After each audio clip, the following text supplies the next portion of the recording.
Hey everyone, welcome back to the Travel Mug podcast. I feel like it's been so long since we've recorded, but we are both back from our trips from Europe. Well, kind of sad too. I guess it's yay. It's Yay, but sad. yay that we went, sad that we're home.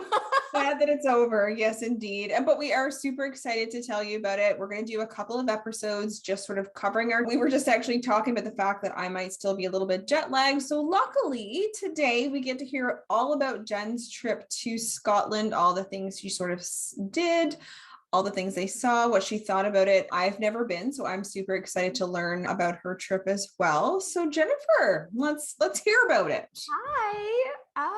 So excited to finally do like this type of episode because we haven't done this before, and we've been doing this podcast for 2 years, and yeah, I'm very excited. So I am back from my longest trip ever. So, was it really? Yeah, 15 days. So I think wow, good for you. Honeymoon was technically like 14 days and this one was 15. So I would say overall Scotland was even more magical than I thought it was going to be. And I think it helped that I didn't have Scotland on my bucket list like very high, but we were going because of my best friend's wedding. So I didn't necessarily have a lot of expectations, and I didn't have a lot of buildup in my mind for like. I think is really good for people like me and you, because I think we sort of, once we've got our sights set on something, we're both kind of like locked in. Let's learn like everything. This is what we've dreamed of. So that's kind of an interesting take on sort of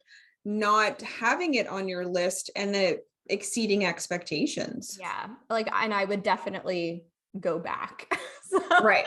There's definitely things that we didn't get to do that I would love to do. So yeah, I'm just kind of go through what we did and what we thought of it. So I'd love to hear it. Let's talk about the fun flight over. Come on now. Fun flight over. I will say we had a very good flying experience, and I have been reading in so many like Facebook groups about the nightmarish situations. Just the news in general. People are not having a good time. It is bad. We had a direct flight from Halifax to Glasgow. The only problem we had was not sleeping on the plane. So our flight was like 10:40 p.m. I think, or something like that, leaving Halifax, and we arrived at 8-ish in the morning. Right. In Glasgow. I forgot how horrible overnight flights. Oh, it's the word. Yeah, okay, there are worse things, but it's pretty bad. It's pretty bad. Yeah. So we arrived in Glasgow. We immediately took the train to Edinburgh, which was totally fine. We had to take a bus from the Glasgow airport into Glasgow and then get on a train. Was that hard to decipher? Had you bought your tickets ahead of time? Like, talk us through that piece. I hadn't bought any tickets because I was worried about getting delayed. Right. So I didn't want any timed tickets, but I knew what we were going to do. I knew exactly like how it was going to work, and it did work pretty well, except that we went to the wrong train station in Glasgow first. There's 2 train stations, like Glasgow Central and Glasgow Queen Street. Glasgow Central more is around Glasgow, I think, and Queen Street seems to be more like destinations going outside. I'm not sure. We got to Glasgow Central and they're like, no, go to Queen Street, which was a 5-minute walk. So it was not a big well, that's not bad then. No, it was just that we were tired and had all of our luggage, and I just wanted to get to where we were going. Yeah. So we got to Edinburgh. Of course, you couldn't check into our hotel right away, but stored our luggage. And once we got into our hotel in the afternoon, we did get a little cat nap in and survived the first napped. Look at an hour. Yeah. And then we like showered and stuff and like went out and had dinner and walked around, and I think we went to bed at like 7:30 or 8 o'clock. But like I was like, we need to push it so that we're like not sleeping the whole time. But I'm going to go through some of our highlights in Edinburgh. I will say that this is probably my favorite city that we visited. So the Royal Mile is like a street that spans from Edinburgh Castle to the Palace of Holyrood House. So it's actually longer than a mile. It's a Scottish mile. What that means. Like a baker's dozen, but instead a Scottish mile. Sure. It's sort of like tourist central. but like for good reason. I mean, most people are going to want to go to Edinburgh Castle. Definitely lots of like tartan and tweed shops where you can buy kilts and tartan things and all of that stuff. Some Christmas shops, which I always love stopping into. Lots of eating, all of those types of things. And then lots of little like side streets off of it. Love a European side street. I do too. Oh. All these little, they're called closes. So they're like alleyways. And some of them are like very inviting alleyways. And some of them are like, don't go down there. We don't invite you down this alley, so don't come. Yeah. So Edinburgh Castle, I loved visiting. We were actually lucky, and we were there during the Queen's Platinum Jubilee. Yeah. So I'm sure that brought a lot of tourists to the area because it was like a 4-day weekend, I think, which probably made it a little bit busier. But anyway, they did have like a ceremony and a 21-gun salute for the Queen and all of that stuff. Nice. All of the regular stuff at the castle. So that was really nice. Was it a bit festive-y because of that? Like, could you feel a little bit different energy because it was the Queen's Jubilee, or not really? Not like in the castle, but kind of like in the town. And I guess, of course, when we first get there, we don't realize that like maybe it's decorated because we've never been there before, right? Right, I suppose. So yeah, there were like definitely a few like Union Jack type of things like hanging around that afterwards. I'm like, oh, maybe these come down. But right. Maybe these aren't always here. But yes, the castle was really good. And we were there for probably 3.5 to close to 4 hours. Like we left, we didn't do everything because we had other stuff that we wanted to do that day. So it was very fun. And I would recommend definitely visiting and buying your tickets in advance. I had my advance. Yes. So they have timed tickets. So when you buy them in advance, like we had to show up between 10 and 10:30. I don't know what happens if you show up outside of that. Maybe they don't let you in. I don't know. But the lines to like buy tickets are very long. And also they may not just straight up may not be available. Right. No, good tip. So the other end of the Royal Mile, Palace of Holyrood House, is where the royals actually like live when they come to Scotland. So it was really fun to see like how it was used in the past and how it is still currently used. Like the dining room you see is the dining room that they eat in when they're there. And so I picture them being out in the Scottish like Highlands. I don't picture them being in Edinburgh. Well, that's where they are. I don't know. Maybe they've got a secret palace up in the Highlands too. Maybe. I mean, I wouldn't be surprised. I wouldn't be either. Down by the Palace of Holyrood House is Arthur's Seat. So it is a hike to get really great views of the city. I would say it was a bit challenging. Probably harder than Franey, which is like our baseline of. Oh my God. It was like longer, I think. I don't know. Was it as much just upward? It was all up. You're like hiking up. The whole time is up. There's That's like, where I know, like I had to take some breaks, but there were people like trail running up this. I was like, oh my God, this show offs. And it was hot. I will say we had really great weather. Like our first week, it was hot and sunny. And nice. Like Scottish. We got the 1 week of Scottish summer, I think. But museums are free, or most museums are free. Things like the Edinburgh Castle and the Palace of Holyrood House are not free. But we went to the Writers' Museum, the Scottish National Gallery, and the Museum of Edinburgh, which are all free or suggested donation of £5 each, but free. Right. All good, very, very informational and like a good way. If you were there and the weather wasn't good, definitely a good way to spend time. Right. And I'm a big Harry Potter fan, although not a fan of the author. So unfortunately, I'm the same. So I personally don't do anything official that would support the author, but we did wander through. So there's Greyfriars Kirkyard, which is a graveyard, and that's where she took a lot of like name inspiration for a lot of the characters, like Potter, McGonagall, and there's a Tom Riddle. So like, right, it was kind of neat. Victoria Street, just around the corner from that, is the inspiration of the supposed inspiration for Diagon Alley. Right, so it's really neat. And the Elephant Cafe is kind of they call themselves like the birthplace of Harry Potter's, where she sat and wrote a lot of the books. It is unfortunately closed due to a fire. Oh, so yeah, I took a picture of the outside, but couldn't go in. But you'll have to show that on the socials. I will. So that's what we did in Edinburgh. We had just 2 nights there, but Sounds delightful. And then what did you do? I want to hear where you traversed next. Next, we took the train from Edinburgh to Inverness. We'll talk about car rentals later, but we decided to take the train, which took about 4 hours, and it was very scenic, which was nice. It was just. And did you book that in advance as well? Yes, that I had booked in advance. I had booked a specific time, but I had also paid like a couple of pounds extra for a flexible ticket, like an any time ticket. But the Scottish Rail was threatening to strike while we were there. They went on strike after we left, which was very nice of them to wait. Thank you, sirs and ma'ams. But the service was cut back a bit, so we did have to double check the times, but everything worked out totally fine. Good. Inverness is a much smaller city. Definitely fun to wander around and very walkable. Not a whole lot to do, however, because it is kind of same touristy shops that you find in all of the touristy towns with all of the same touristy junk. Right.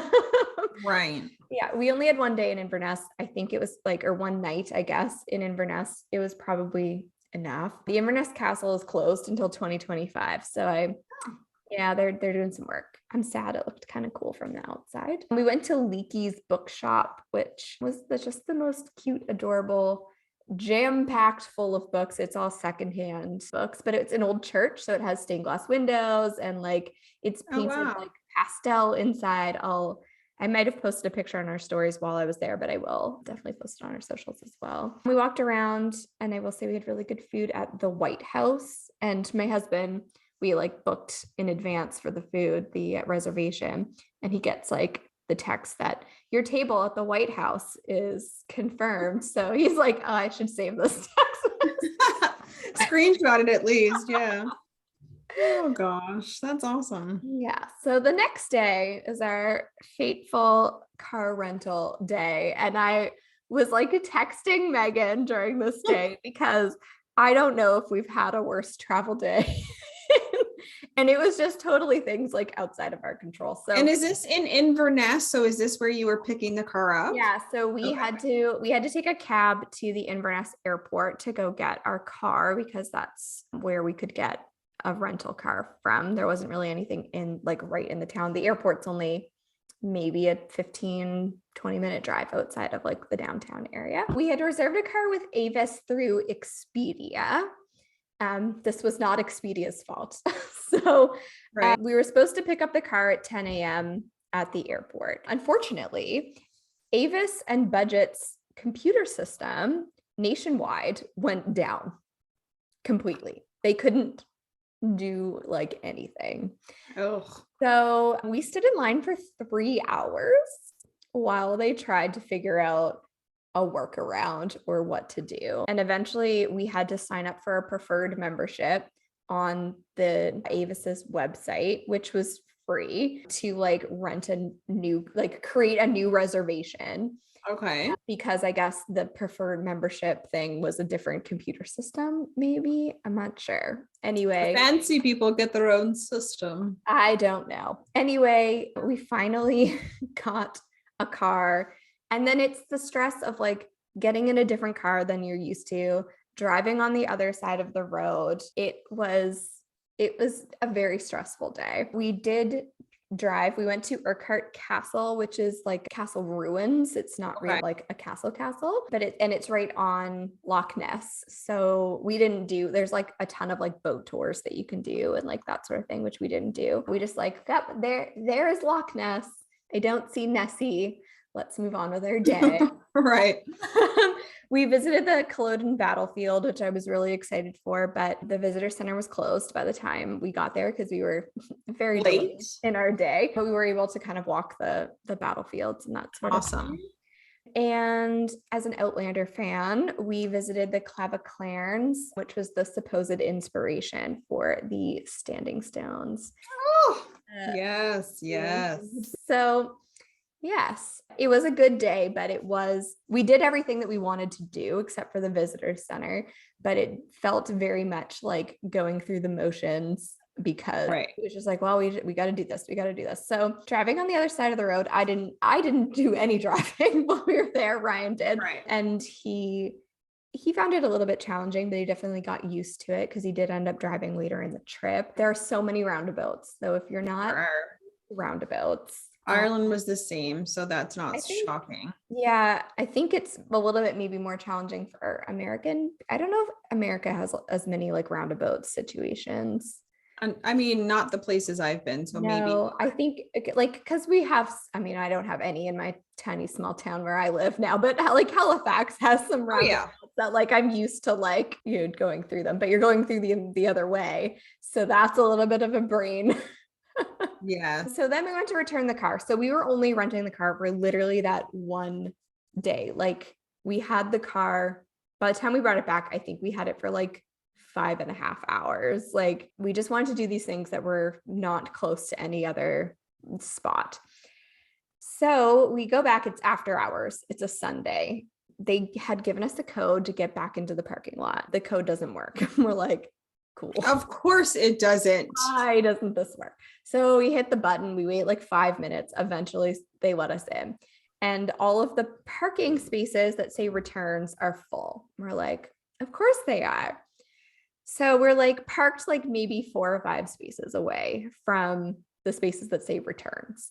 And we put the keys in the return box. And I'm like, we're like, if you hit the button, you'll hear it. You're gonna find the car. And also like, they have like some sort of tracking device on like anti-theft tracking device on these cars. Anyway, 3 days later, we get like an email that our rental is overdue. And I'm like, no, it's at the Inverness airport. Like, what are you? Click the button and go about your day, people. Anyway, and so we had also my husband cut his finger on the parking brake in the inside of the car because it was like one of those push buttony, like it's like a window thing, like so he hooked his finger and pulled up on it to engage the parking brake, and the metal part was like turned up and he sliced his finger open. Anyway, it was just like the cherry on top of a car rental snafu. Right. So Ryan had already emailed Avis to be like, listen, we had this horrible experience. They did give us 2 free car rental days in Canada or the US. So maybe we'll have a better experience later. That just sounds horrible. It was horrible. And all the things you wanted to see, I'm glad you got to see them, but then you're rushed through doing them. Yeah. And we were like, just a little grumpy and like stressed out about the whole thing. So that day, we just kept calling it a really bad day. Right. Moving on. Let's move on from the bad and talk about what was next. Next. We met up with my best friend and her fiance at that time, and they picked us up in Inverness, and we all went over to the Isle of Skye and met up with her parents there. The Isle of Skye was probably the highlight of the whole trip. We had a cottage with my best friend's parents just outside of Portree, which is the biggest town on the Isle of Skye. It had the best views. Those pictures were beautiful. The best views. It was just so relaxing. The Isle of Skye for me is a must do. Like if you're going to Scotland, prioritize it, in my opinion. And Portree is a great like home base just because it is sort of central and just like the biggest town where you're going to have the most access to food. Right. That sort of thing. Other highlights, the Old Man of Store was a hike. It was a bit challenging, not as challenging as Arthur's Seat, not as challenging as Franey. Anybody who hasn't hiked Franey and is listening to us is like, what is with these people? Just do it and you'll understand. Then it's a comparison point. It is. It had really great views, and it's very like, that rock formation is in like a lot of movies and like that sort of thing. Fairy Pools is where my best friend got married. Mm-hmm. So there's sort of like fairy pools, the tourist fairy pools, and then there's like the smaller ones if you keep driving down. And so we were kind of at the smaller ones just because we wanted a little bit more privacy. There were still people kind of coming from like up and behind and hiking by. Some of them took pictures, which I thought was really weird, of like a wedding ceremony happening when you like don't know the people, but it just looked magical. We looked magical. Other things we did, Dunvegan Castle and Gardens is definitely worth a visit. It is home to the MacLeod clan, and they still live there, which is really, really cool. And the gardens are beautiful. And Nest or Neist Point Lighthouse, it's Neist. Maybe it's nice. Who knows? Who knows? I don't know. I can't do a Scottish accent, or I would. It's another hike kind of out to the most westerly point, the Island of Skye. Great views, very cool. Really enjoyed it. Yeah, we had five days on the Isle of Skye. One whole day was the wedding, but it was very beautiful. Definitely. And that's kind of true for everywhere we went, but you need to make dinner reservations in advance. And it doesn't have to be in the cities. We made dinner reservations like the day of, but in Portree, you had to make them like in advance, like the day before, or like, because it's a very popular tourist destination and there's not that many restaurants and they're not that big. So we got there the first day, and the first day we got there was Sunday, and most things weren't open or they were full for reservations. So that was interesting. We ended up having to cook. We had a kitchen at our cottage. Right. We were okay, but we ended up having to go get groceries and cook for ourselves just because we hadn't planned. Rude. I'm on vacation. I know. I don't want to cook. I mean, I think we made like grilled cheeses. So like it wasn't too gourmet. It was not fancy. But after the Isle of Skye, we drove to Fort William. We took a ferry. So you can get on the Isle of Skye. There's like a bridge, like a PEI to New Brunswick type of situation. Okay. But you can also take a ferry from different points on the island as well. Okay. So we took the ferry off because that was the most direct route to Fort William. So we literally drove to Fort William, and then Ryan and I got back on a train because we were doing the Jacobite train, which AKA the Hogwarts Express. That goes from Fort William to Mallig and back. So this is like a tourist train. It's not a commuter train. It is a steam engine. It's very Harry Potter themed. Like you can buy stuff on the train that's like Hogwarts Express, platform 9 3/4, like that sort of thing. Okay. So we left Fort William at like 12:45.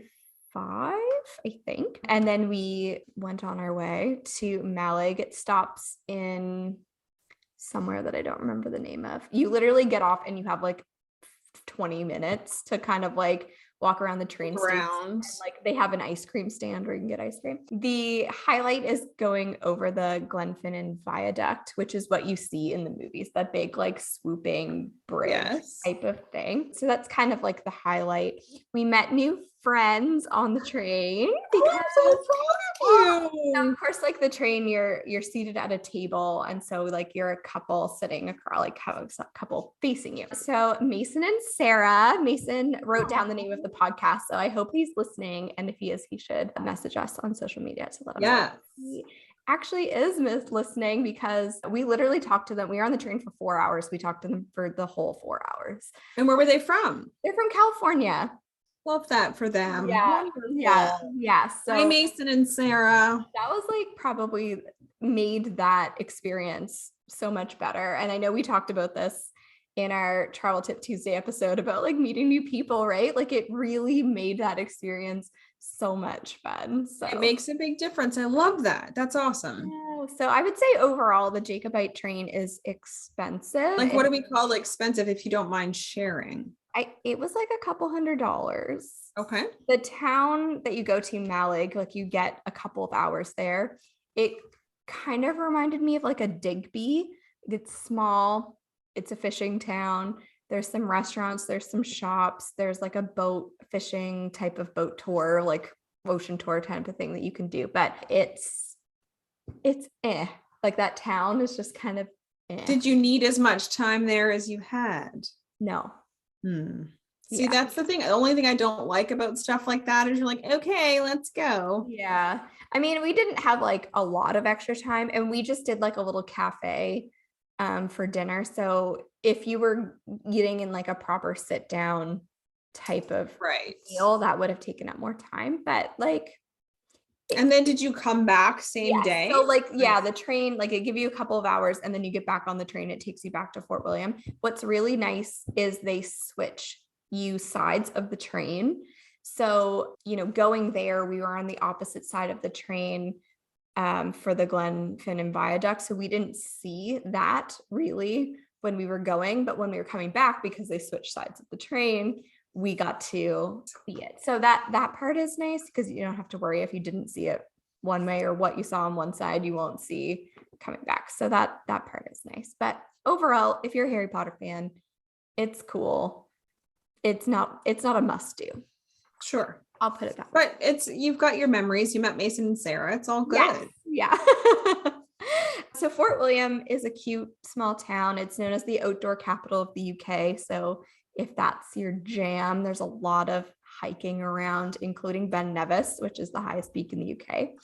Ben Nevis was on our plans, but our plans changed. Weather was not great the day that we were going to do it, and the health of one of the people in our group was a concern. So we changed our plans and we hiked Steel Falls in the Nevis Gorge. It was a shorter length, and I can't remember, we were there like a couple of hours, but we spent a lot of time at the end where the waterfall is. It wasn't too challenging. There was definitely like a few places that were like the footing was challenging, but as far as like uphill, it was a bit uphill, but it wasn't that bad. It poured at part of it. We got absolutely soaked. Like I think I remember seeing pictures from that day. Yeah. My underwear were wet when we got back to the cottage because we were soaked through. Like it was. Right. You spent time in Scotland for sure. Yeah. Also, fun fact, it's featured in the background in 5 of the Harry Potter movies. Oh, wow. The location of like the Quidditch pitch. Yeah. So obviously the pitch isn't there, but you know, the waterfall is. Well, in Ireland, when I saw scenes like where Game of Thrones was filmed, I mean, it's still just cool to see. So I totally get it. Yeah. Nobody was riding on horseback with furs on, but like I could picture it. Yeah. And I don't know if anybody saw my stories, but there was like a steel cable bridge, if you want to call it that, to get to the bottom of the waterfall. So it was like 1 steel cable and then 2 that you held onto. I did not do it. No. It was Peter would have done it. He'd have been there with Ryan, and we'd have been like, whatever. But. Yeah, no, Ryan and my best friend Sarah and her mom did it. Well, her mom didn't do that. She actually just decided to walk through the water, which wasn't that deep, and got soaked, but then we got rained on anyway coming back. So I guess it didn't matter. Yeah. Done it. But anyway, I was fine. Ryan took the pictures close up. So I know what it looks like. Right. So we spent 2 nights in Fort William, and then we took the train to Glasgow to finish our trip. That train ride was also 4 hours, but because you go like up and around like a lock and come back down. So that train ride felt long. I don't know if it was because it was near the end of our trip or what, but that day felt long because we left Fort William. I think our train left at like 11, but of course we had to be out of our Airbnb by like 10, and it was just like it was a lot of sitting around that day. Right. But anyway, Glasgow's slogan is "People make Glasgow," and I can see why, because there's a lot of tourists, obviously, but it just feels like a city that people actually live in. Whereas Edinburgh, the spots in Edinburgh where we were just felt like everybody was a tourist. Right. But Glasgow, definitely the people that were around were a lot younger. I would guess that it's more of a party city based on the fact that we were there. Our first night there was a Saturday night, and there was karaoke going on outside of our hotel until like 3:30 in the morning. Oh, So there's bless their hearts. Yeah, no, we were like, I'm sleeping. Like, no thanks. So sorry for you, but I gotta go to sleep. Some highlights in Glasgow: murals. There's a lot of street artists, and there's a great map online that you can do like a self-guided tour. I'll put that in the show notes. We didn't check out all of them. There's a lot, but that was really cool. The People's Palace is a museum. It's free. And it was a great way to learn about the history of like common people in Glasgow, because I mean, so many of these museums that you go to are like the royals, Sure. like their history. But it was really nice to learn about how normal people actually lived there. We did a hop on, hop off tour, and I'm pretty sure this is my first time actually doing one. Right. I think we've talked about that before. That's awesome. It's really a great way to see things. It was. And the first one that we got on had a live guide instead of the recording. So that was really cool too, to have a person who lives there talk about it. The Kelvin Grove Art Gallery. I love wandering through art galleries. That was also free. Lots of different art. It was really funny because we saw some Van Gogh art, and Megan and I had just gone to the, what was it called? Van Gogh live type of thing in Halifax. So that was kind of neat to like see the actual painting. Right. I love that. And the Glasgow Cathedral and Necropolis. The cathedral is beautiful. And then the necropolis is massive. It's so big. So we wandered through that, and it also it was up on a hill. So it gave you really good views. Right. So that's it. I mean, that's what we did in 2 weeks.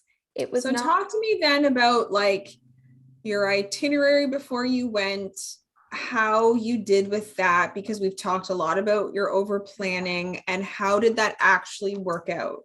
It worked out very well. I did it. Congratulations. Yeah. So like a couple of days before we left, my husband looked at our itinerary and was like, this looks very reasonable. Like, good job. And I was like, thank you. I appreciate that. And I was like, that's well and good, but let's see how it plays. How it actually works. There were some days that we were gone like all day, like the day in Edinburgh where we did Edinburgh Castle and House of Holyrood House all in one day. Like we did the whole Royal Mile in one day. That day was busy, but it was our second day there, and we definitely had a lot of down days. There was a couple of days where we didn't leave our accommodations until noon, and that was definitely when we were with a group, like with my best friend and her parents.